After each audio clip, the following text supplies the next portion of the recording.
नमस्कार। देश काल प्लस में आपका स्वागत है। मैं हूं मुकेश कुमार। दोस्तों, क्या राहुल गांधी दूसरे अंबेडकर साबित हो सकते हैं? क्या वो दूसरे अंबेडकर बन सकते हैं? मैं ये प्रश्न इसलिए पूछ रहा हूं कि कांग्रेस के एक नेता हैं, उदित राज, दलित नेता हैं।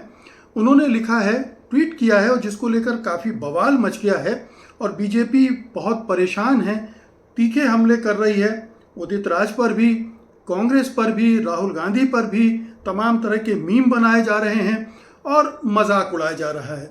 डॉक्टर उदित राज ने कहा है कि ओबीसी को सोचना पड़ेगा, इतिहास बार बार प्रगति के लिए मौका नहीं देता है। ताल कटोरा स्टेडियम के सम्मेलन में जो बात राहुल गांधी ने कही, उस पर चल पड़ें और साथ दें। अगर ऐसा करते हैं तो उनके लिए राहुल गांधी दूसरा अंबेडकर साबित होंगे।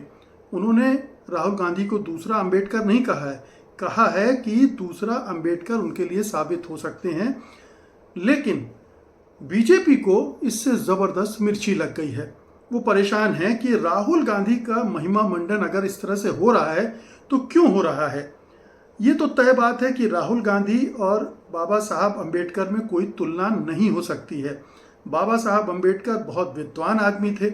उन्हें राजनीति की, संविधान की, कानून की ज़बरदस्त जानकारी थी। वो दलित थे, इसलिए दलितों की पीड़ा को समझते थे, उन्होंने भुगता था, इसलिए उनसे बेहतर उन दलित समाज की चिंता और कोई कर भी नहीं सकता था।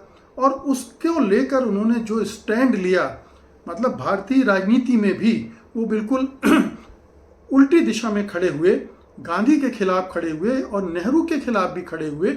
और इस वजह से उनकी अपनी एक अलग पहचान है, वो एक अलग मुकाम पर जाकर खड़े हुए हैं। राहुल गांधी उसके आसपास भी नहीं फटकते हैं, ये मान लेना चाहिए कांग्रेसियों को भी। और राहुल गांधी भी बखूबी जानते होंगे कि अंबेडकर से तुलना उनकी करना या दूसरा अंबेडकर बताना बहुत ही मजाकी किस्म का बयान माना जाएगा। लेकिन इसको दूसरे संदर्भ में भी देखना चाहिए कि जो राहुल गांधी जिस तरह के मुद्दे उठा रहे हैं, जिस तरह की बातें कर रहे हैं, वो अंबेडकर की लीगेसी से जुड़ती है। और जो अंबेडकर ने दलितों के लिए किया, लगभग वैसा ही वो करने की बात कर रहे हैं। अंबेडकर ने दलितों को उनके अधिकारों की रक्षा के लिए, उनकी राजनीति और दूसरे हिस्सों में हिस्सेदारी बढ़ाने के लिए आरक्षण की व्यवस्था पर जोर दिया, उसको संविधान में शामिल करवाया।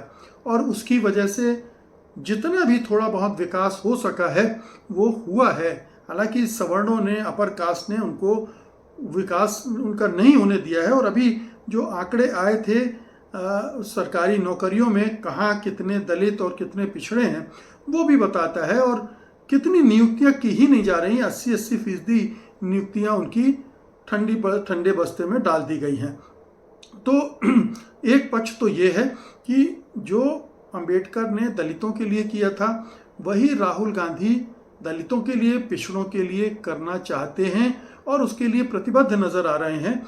अभी ताल कटोरा स्टेडियम में भी उन्होंने उसी तरह से कहा जैसे वो प्रतिज्ञा ले रहे हों, प्रण कर रहे हों कि आरक्षण की सीमा को वो बढ़ा कर रहेंगे। और दूसरी बात उन्होंने ये कही कि निजी क्षेत्र में भी वो आरक्षण की व्यवस्था को लागू करेंगे।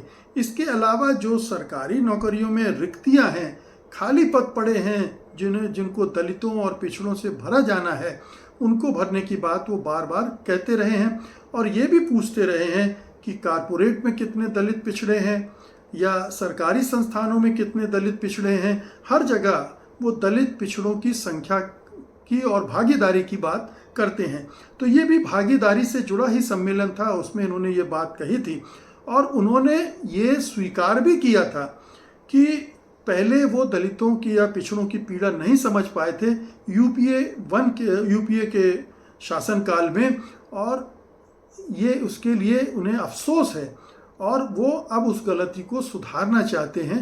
अगर उस समय उन्हें इसका एहसास होता तो उसी समय वो जाति जनगणना करवाते और ये बाकी की व्यवस्था भी करवाते।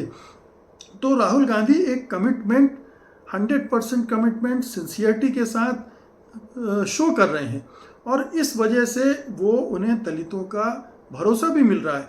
आप पिछले चुनाव के आंकड़े ले लीजिए, जिस तरह से उन्होंने संविधान की कॉपी को हाथ में लेकर संविधान बचाने, आरक्षण बचाने की मुहिम चलाई थी, उसी की वजह से बीजेपी गिरकर 240 सीटों पर चली गई थी और विपक्षी दलों का ग्राफ एकदम से ऊपर पहुंच गया था। ये एक बहुत बड़ा मुद्दा था, बहुत बड़ा नैरेटिव था जो राहुल गांधी की बदौलत ही बना था। और राहुल गांधी ने उसे केवल चुनावी मसले के रूप में इस्तेमाल नहीं किया कि अब इस्तेमाल करके छोड़ दिया। वो लगातार उस पर हैमर कर रहे हैं, भले ही उन्हें नुकसान हो, भले ही पार्टी के अंदर हो सकता है कि एक बड़ा वर्ग जो अपर कास्ट का है वो विरोध भी कर रहा हो, उसको ये पसंद भी ना आ रहा हो, लेकिन राहुल गांधी अड़े हुए हैं। ये उन्होंने कहा भी कि मैं जो ठान लेता हूँ तो फिर पीछे नहीं हटता हूँ, और ये बात उन्होंने करके दिखाई है।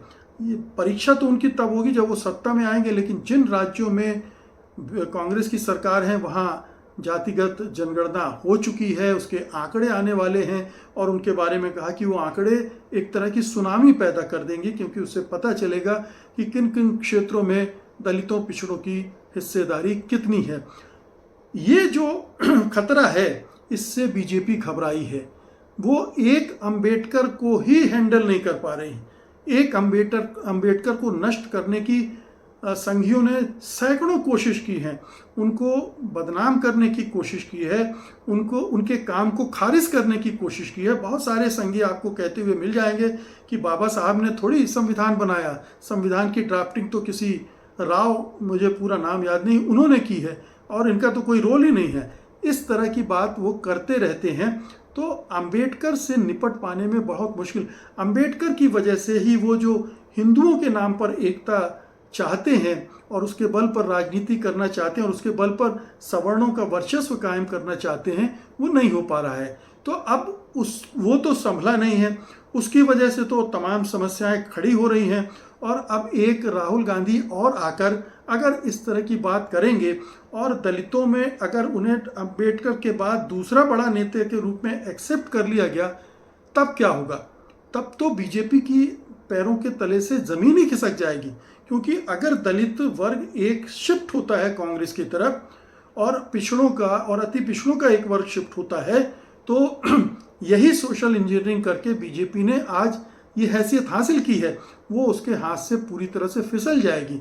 ये पिछले चुनाव में हमने उत्तर प्रदेश में होते हुए देखा, और उसी की वजह से अखिलेश यादव की पार्टी को, कांग्रेस पार्टी को इतनी सारी सीटें एक झटके में मिल गई जिसकी कोई संभावना नहीं थी। जिस तरह का प्रपंच रचा गया था राम मंदिर के नाम पर, ये सब देख रहे थे कि ऐसे में तो एक सुनामी आएगी, लेकिन नहीं। राहुल गांधी ने जो नैरेटिव खड़ा कर दिया, उसकी वजह से बीजेपी की जो उम्मीदें थी 400 पार वाली, वो सब छिन्न भिन्न हो गई।